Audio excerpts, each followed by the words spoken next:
All right, ladies and gentlemen, boys and girls, students of DO, Coach Warner and Coach Burgess are here today with our final episode of Raising the Bar podcast. We had a very special guest, Coach Derek Del Rosario.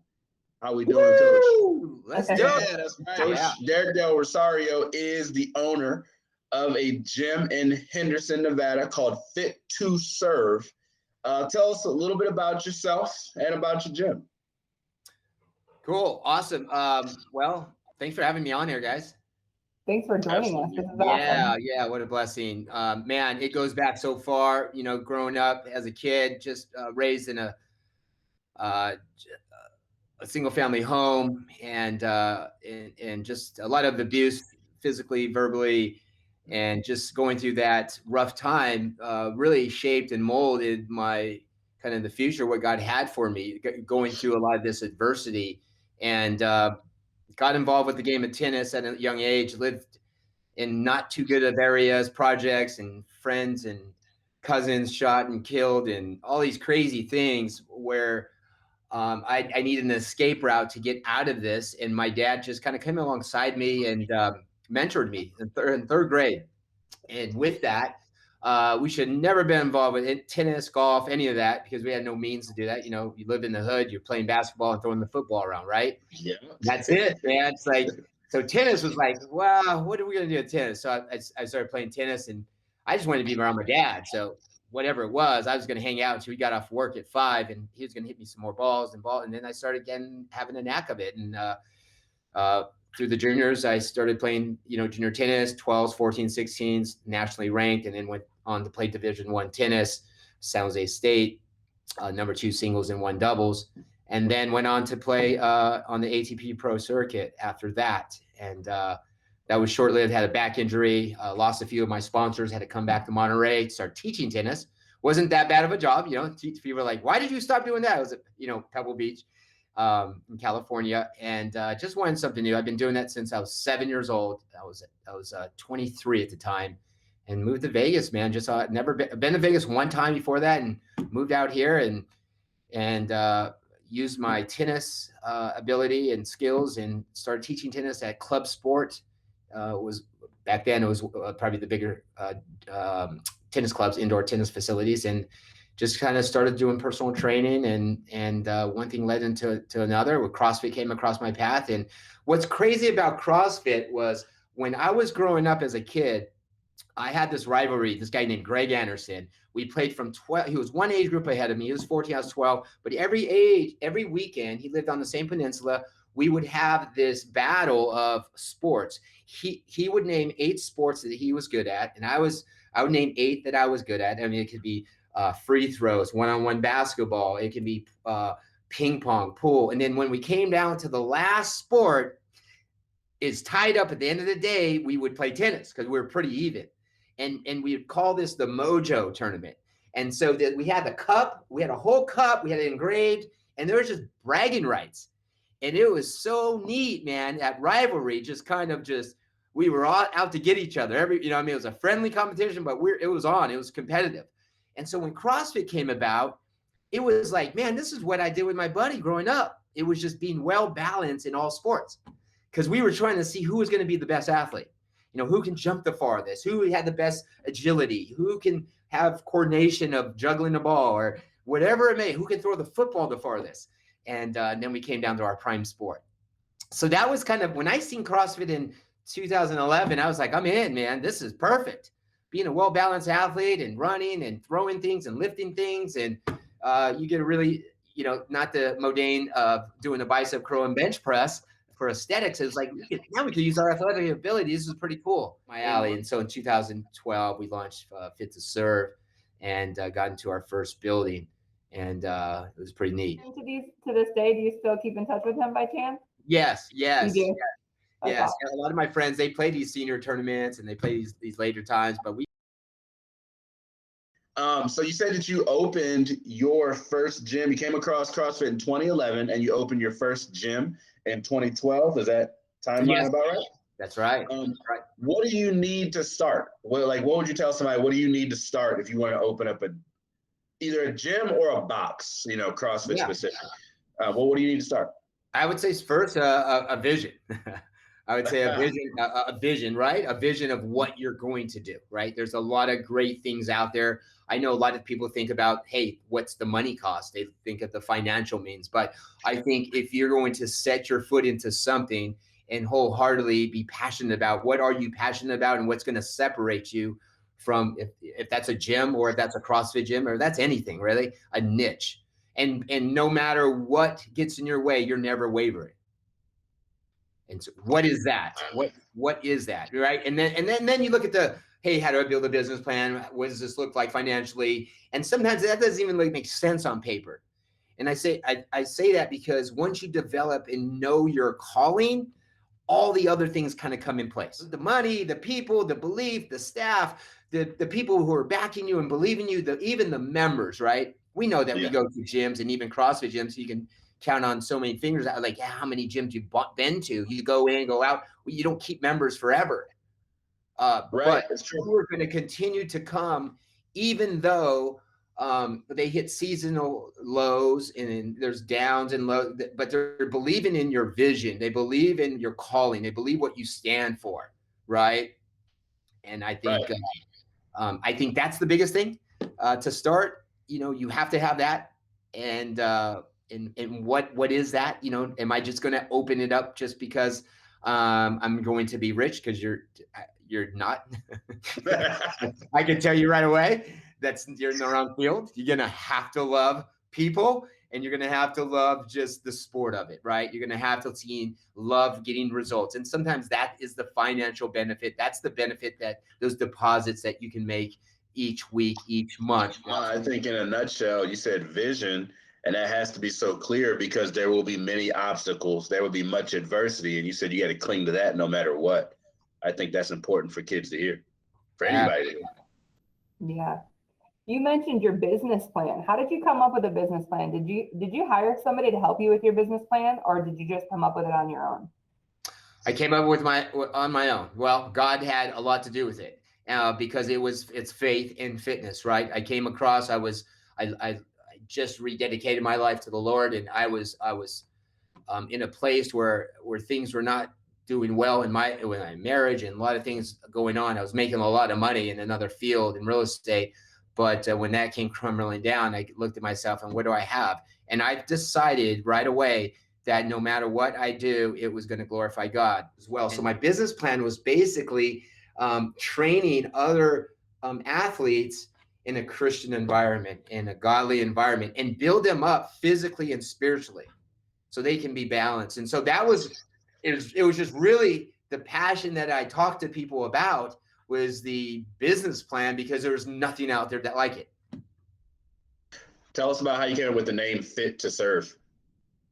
Yeah, so Fit to Serve is basically getting fit, not just to glorify yourself and basically look in mirrors and how great you look, but to serve other people, to use your fitness, your strength, to help other people to come along who don't have the opportunities. We have some adaptive athletes that come into our gym that don't have, the ability, the coordination and the limbs to do some of these things. And we're blessed every single day and have these things. And sometimes we don't utilize some of the basic things to be able to move forward. And so Fit to Serve is really about others. It's others oriented. That's what I find unique about a lot of boxes, which is sad to me that others don't realize kind of like what those boxes are like, because they really become, compared to other gyms I've been to, right? The CrossFit box is so dynamic compared to other regular gyms where you're forming a family. Like you're forging relationships more so, I feel like, at a CrossFit box than you are other gyms, or that's been my experience. And I feel like if people knew that, coming into a CrossFit box was super safe, because I feel like people that are just getting started are so intimidated and they feel like they're going to be judged. Where any CrossFit box you walk into, generally they're like, hey, nice to meet you, come on in. Like, doesn't matter what your background is, it doesn't matter how clueless you are, it doesn't matter what kind of shape you're in. Everybody's super supportive and high-fiving, and cheering you on to do your personal best. And it's just a totally, completely different dynamic than I feel like. I love that your business model so perfectly reflects who you are a person and draws people with like-mindedness to your business. And so it's like a model that works so beautifully for you, obviously. A big part of it is, you know, in any leadership role, and you guys know, is like leading from the front, right? If you guys weren't doing fitness, how are your kids going to follow fitness, or how are our students going to, you know? And so leading from the front, whatever that is, in your vision, making sure that is part of you. It's not just one hat you put on when you come into cross. It's all the time. You talked about your background as a tennis player and your background, you know, even before that. How would you say that your background prepared you as a business owner, like mentality wise? Yeah, great question. And anyone who is involved with sports or any high level of sports know that you got to be a great loser. You got to know how to take your chips, right? Like you're not going to win. Like, this is not giving kids trophies every day. Like, you have to lose. And I'm a big preacher about knowing how to lose. And so by knowing how to lose and being able to get through this adversity piece, we have a thing that we're going to put back on the wall, and it says adversity causes some to break and others to break records. So it's some people with adversity, they just crumble on a rock, right? But to answer your question, with sports, it teaches you that mental toughness of how not to quit. If you lose, that's okay. You go right back to the drawing board. You continue. And so there's no difference in business. And so I think to get across to a lot of kids, it's like, losing's okay. It's because you're not losing. You're just falling forward and getting better each day. What are your hours for the gym? How long are you guys open? Do they vary by weekday and weekend? And what are your hours of the gym? But then specifically as an owner, what are your hours like? Yeah, so we're open Monday through Friday, 5 a.m., 6 a.m. We have 9 a.m. We have a 5 p.m. and a 6 p.m. Thursday, we have no mornings. We call it active recovery. A lot of the members go, well, this doesn't seem too active recovery. We're running a mile and 2,000 row and another mile and then 200 push-ups. That doesn't sound too active. So it's all an eye of the beholder, though, right? That's right. They always say in CrossFit, our warm-ups are like people's workouts, right? Coach, you just said that the other day. That's totally true. That's true. I think it's important to realize, or for the kids to realize, before you had a staff, like, you were putting in some ugly hours, like burning the candle at both ends, because you know, when you start, you don't have the income, the overhead to be able to pay other people yet. And so literally you were probably putting in some 12, 15-hour days. Here was another piece I didn't kind of fill you in with, that when I was doing full time with just the fitness business, I was full time pretty much at Calvary Chapel teaching the youth. So that included Wednesday nights. That included Friday. We call this thing called Frontline Friday. About 30 kids came to our house every Friday night. I taught Sunday over there at the church. And so both of them were pulling at both ends. I was burning the candle at both ends, right? And so I was having to do all that and all the classes and the marketing and everything, right? And so that was one, I finally let that go 3 years ago. One of my challenges, me personally, what was a hard piece, and it's just the makeup of who I am, was for me to let go and give those classes up to people, to allow coaches to do that, right? I love the people. I love the training. It wasn't that I didn't trust people, but I wanted to be in there all the time and I did want to make sure people were doing it our way, the Fit to Serve way. And so that took some time. And I think other people can ramp up a little easier and let go. It's hard for me to let go. I want to do it all. Yeah. Delegate opens, where in the beginning days, man, it was 5 a.m. class, 6 a.m. class, 9 a.m. class, 4 p.m. kids, 5 p.m. and 6 p.m. That was all me, right? And then come in and try to do the programming and everything. It was nuts. Now we have those same classes, but we have coaches to help us, and coaches that breed and live and take ownership of the clients that come through those doors. Before you probably could afford to hire other people. So getting started, I'm sure, was just so much work. Yeah. Right, but even though you're a gym owner, you're still an athlete. Right? Absolutely. And how do just you find the time to fit in your workouts along with all the other responsibilities that you were just describing to us? Wow. I mean, it's been tough. It's been, I think we have one Basil.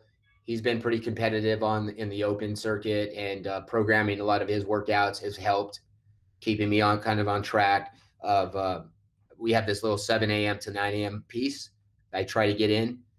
But as the owner, your head is all over the place, right?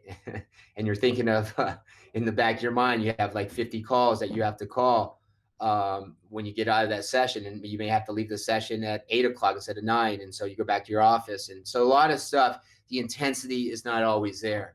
And so just being aware and being okay with that, that's taken some time, because even though the fitness side has not been at the highest peak, like 2 years ago, I was able to rank number 1 in CrossFit in Nevada in my age group. Right now, this last open, I had to pull out for an injury. Well, since you brought it up, how old are you?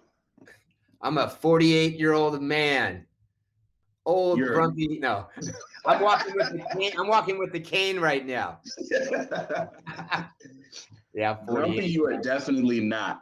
Nah, a lot of people would be surprised to learn your age, though. Yeah, the energy that you give off. Yes. Hopefully, I can still have this for years to come. I have grandbabies now, so I have to be running around with them. That's crazy, right? So yeah, there's one piece I missed right here. Well, I'll tell you, I'm on the workload, guys. So just what I've learned over the years is there's a piece where we just got into doing some of these challenges, the 12-week, the 6-week. I'm taking on a lot of responsibility on the sales side. So my hours have not really changed much. It just, they're just different, not on the floor, but sales, fulfillment, follow-up, online training. So there's a lot of other little pieces that until that gets mastered, I can probably then put someone in that piece. So starting from 2013, when was the first moment where you were like, okay, like I can take some time off for myself if I need to, or finally just feel like it got a little bit easier? Man, I don't even think we're there yet. You don't think you're there yet? I don't think, not easier, nothing. I mean, just because there's well, here's what I will tell you is the pieces started kind of getting in, being put in place, I'd say probably 4 years ago, about 4 years ago. So probably 4 years off the journey of grinding, right? Then there's just this other piece of grinding then, because every person that comes on too, you're discipling and training up and mentoring, right? Along the way. So it becomes time and time and time, which is great time, right? Because that's what we sign up for. This is part of us. But there's just other things that come in to grow our particular vision, right?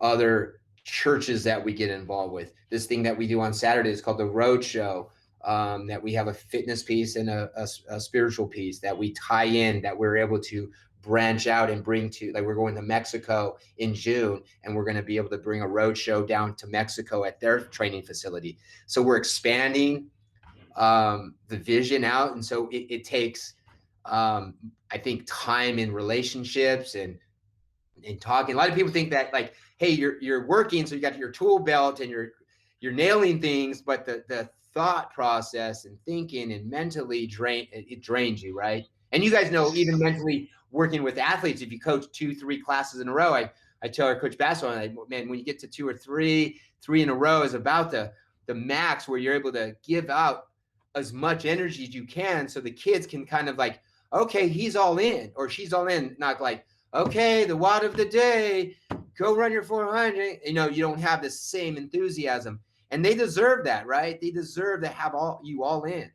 And so what is that? They know if it's genuine or not. And they know it's genuine. Tell if you're going through the motion. Yeah.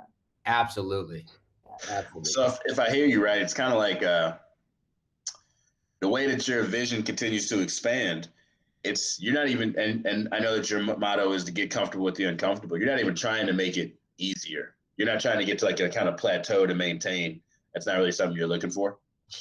No, because we would be contrasting to get comfortable with the comfortable. It'd be comfortable with the comfortable. And I think more and more people are getting comfortable with the comfortable. They try to find that peak of like, and when I get to those golden years and retire, and then what happens? They get that check, they retire, and then they just kind of die off physically, emotionally, all of it. And it's like, man, I wish I was just busy with stuff, right? Even the people who've worked for years. When we have Coach Dave, he just retired, and he's like, man, I've been doing this for 25 years, his city job. What will I do if I didn't do anything? I don't know what to do in retirement. So to answer your question, absolutely. It's like, it's a legacy, right? It's a legacy that when I am not here anymore, then other people are carrying out God's vision that is set before us. So the work will never stop. And I'm not, like you said, I'm not looking to, hey, when I build up this 401k or I build up, that's not really the intention. Like when a person retires or whatever in their self-identity, I like how it's obvious that your self-identity is rooted in growing. So it doesn't really matter what environment you're in, you're going to be able to fail today, learn tomorrow, apply those lessons. Fail today, learn tomorrow, apply those lessons. That's an awesome for anybody to hear, anybody that you're mentoring. Do you ever have like, I'm going to save number 8 for you, Coach. I'll do number 7 right here. So running a gym is different post-COVID. You know what I mean? Yes. Speaking of adversity and things like that, not to go into a big thing here, but I was with you a little bit on your walk during that time last year, and I know that that was a good testing ground, a real good a walk of faith. Now that we're back in and we got people in, what is the cleaning procedures like? What would somebody need to know? Like, what is the sanitization process like post-COVID? Yeah, that's a good question. We have been blessed with great cleaners at our gym. Dave and Basil, Tani. I clean somewhat. I like things clean. So it starts, I guess I starts in how I like things, and my wife would beg to differ at home that I clean better here. But I like things in order in places. But yeah, we sanitize everything. We clean the mats. We have sanitizers on each side of the gym, wipes to wipe down the barbells and the dumbbells. We announce it in the gym, wipe down your kettlebells, your barbells. And it's a big part of now kind of moving forward and kind of being sensitive to people where they're at in their journey right now after, post-pandemic wave. Everyone is in different spots. So just being sensitive to that, not just putting this mandate on every single person. Burgess and I have also become excellent cleaners of the weight room. Great cleaners, yeah. Nothing wrong with having a clean gym, huh? Do you have friends or family that just don't understand? Why didn't you just get a job, get like a regular job? Do you have friends or family that weren't really understanding of your passion or your vision at first? And why didn't you just get a regular job? Kind of reaction. Oh, man, still to this day, they're still wondering. It's so crazy because I still hold my real estate license, right? And so to this day, people are like, well, why don't you just sell that person a house or sell that person bought a house from the other agent? And so I just kept it because I know God's doing something with that. And that's a whole nother chapter with it to serve that he's doing. But all the time. Are you going to get a job that actually pays you? Are you going to chase this dream that doesn't actually put any food on the table? I want to back up real quick because back in 2008, when we had the real estate crash, this is kind of really where the story started, is where the testimonial video and everything, where God stripped me from a lot of the things that I was chasing after, these riches and building up homes, and that was all taken away. And when I knew I was on the path that God wanted me to use my fitness as a bridge to share Christ,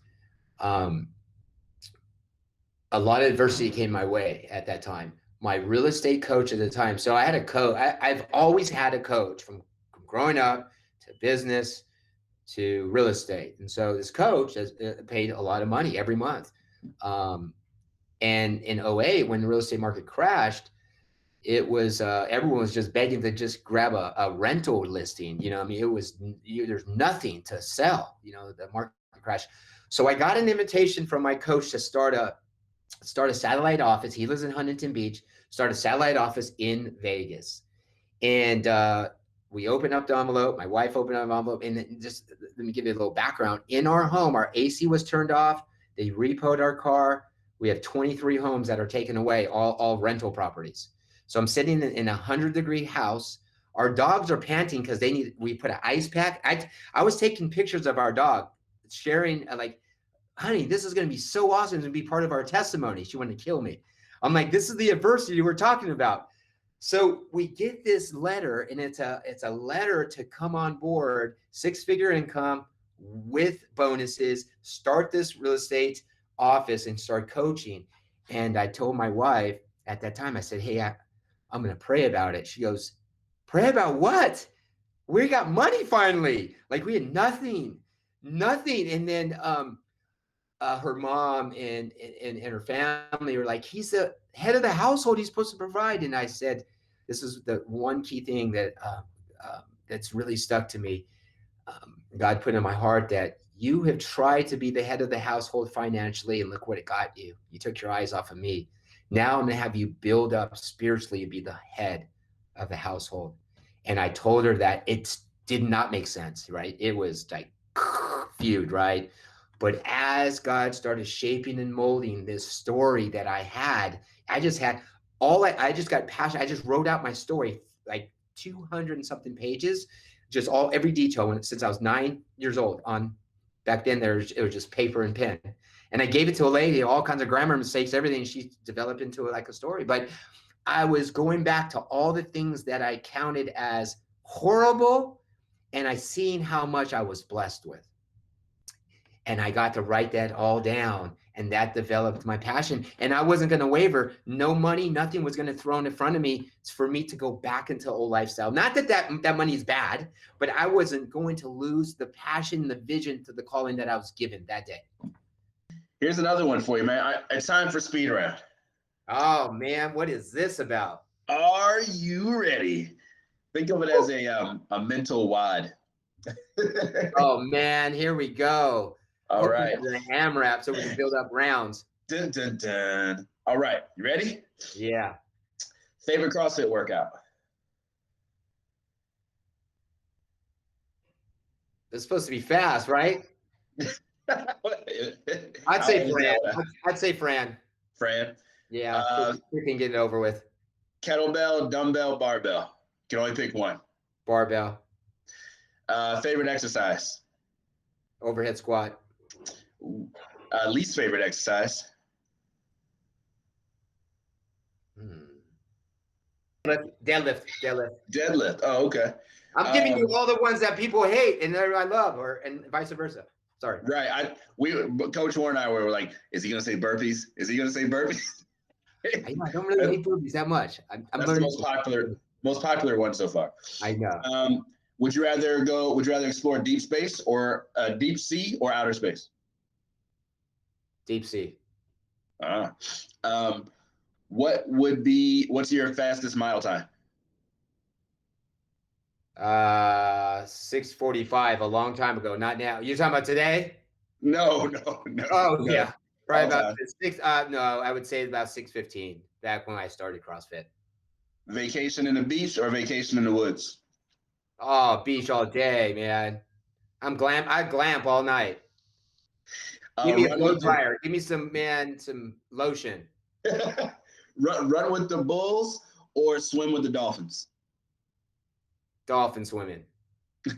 Yeah, bulls got dangerous. Man, I ain't doing those. I'm not no bulls, man. Who's gonna pick run with the bulls? That's crazy. I'm not. Yeah. No. I swam with the dolphin before in the Bahamas, so that was pretty cool. Oh, nice. And then, what's always our last one, Coach? Yeah, what's always our last one? Bulls. Oh, questions? In all history, who would you want to go back and meet? Ooh. I mean, I'm gonna have to give you the one that is because of my faith to me, Jesus, obviously. But you already know him, so you don't have to pick him, right? Yes, you already know him, but it would be cool to pick him. It'd be cool to walk with him. But I would say my childhood idol was Larry Bird. Nice. Yeah, that's not many people's, but I was gonna say I had a house full of Lakers, and I was a Celtic fan.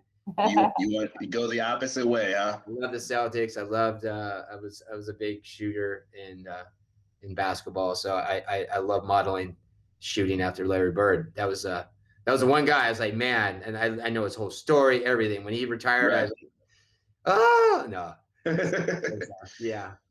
Well, look, man, on behalf of Desert Oasis High School, PE department, and kids in our classes, man, we always want to thank you for your time. Thank you for your energy, your passion, and your explanations to clarify everything for us. We totally appreciate it. Amen. Thank you, guys, man. This was so awesome. These kids are so blessed to have you guys. It's been fun talking with you, Derek. I really enjoyed getting to know you. Thank you so much. Yeah, thank you, guys.